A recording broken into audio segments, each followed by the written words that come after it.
Amis jardiniers, nous sommes mi-février avec un grand soleil. La végétation démarre. C'est le temps de penser à nos arbres fruitiers. Les arbres fruitiers, aujourd'hui, il y a deux techniques.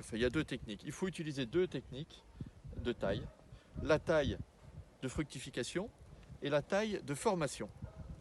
Alors, je me suis amusé sur ces quelques arbres à faire des formations un peu bizarroïdes, mais qui permettent aussi d'avoir une fructification.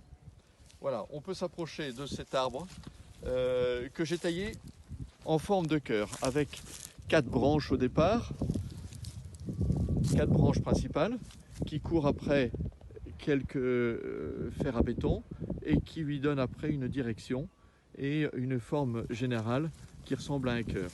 Voilà, ça c'est faisable. Ce qui est également faisable, l'arbre classique en espalier. Voilà. Une autre forme un peu plus amusante, en spirale. Donc là, on part de 3 branches au sol, presque au sol, au-dessus de la greffe bien sûr, et qu'on fait courir sur des fers à béton, et qu'on allonge au fur et à mesure de la croissance. Un arbre en forme de corbeille.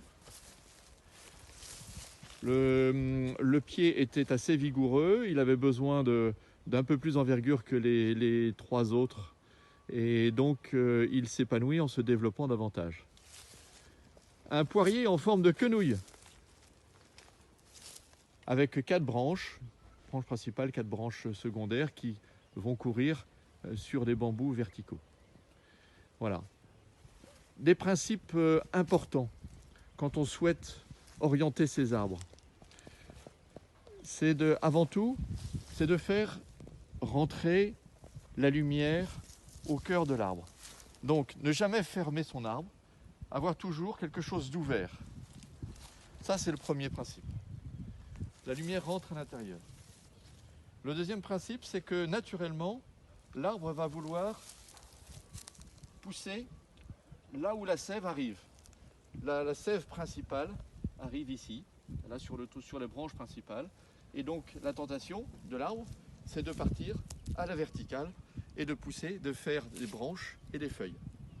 C'est antinomique avec la production de fruits. Pour avoir des fruits, il faut que l'arbre se fatigue. Donc les branches qui sont verticales, au milieu, il faut les supprimer au profit des branches secondaires.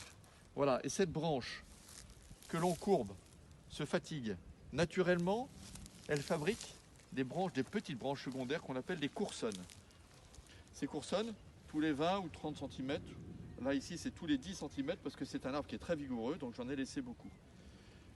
Ces coursonnes secondaires, c'est là où il va y avoir des bourgeons à fruits, il y en a là, ici, il y en a partout. On les garde relativement proches de la branche principale. Hop, et on garde un bourgeon à fleurs là, ça va fructifier ici, proche de la branche principale. Donc les fruits seront bien nourris, elles seront proches de la branche et donc bien nourris. Et on laisse la branche se développer, et au bout de la branche, si le soleil le permet, vous verrez une branche que l'on va laisser, sans doute celle-ci, qui est la branche tire-sève. Donc la branche qui va appeler la sève à monter. Voilà.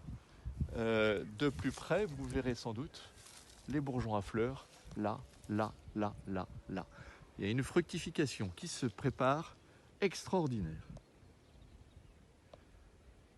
Voilà. Donc on ne peut pas faire de taille de formation sans penser à la taille de fructification. Les deux se font de pair. Il y a beaucoup à dire sur la taille de fructification parce qu'il y a plusieurs techniques. Mais la technique de base, c'est de garder toujours des coursonnes proches de la branche principale, de tailler à 2 ans, c'est-à-dire que le bourgeon à fleurs ne va pas démarrer sur la tige de l'année, mais sur la tige de l'année précédente. Donc il faut avoir toujours dans l'idée de tailler sur 2 ans. Et toujours l'idée aussi de fatiguer l'arbre.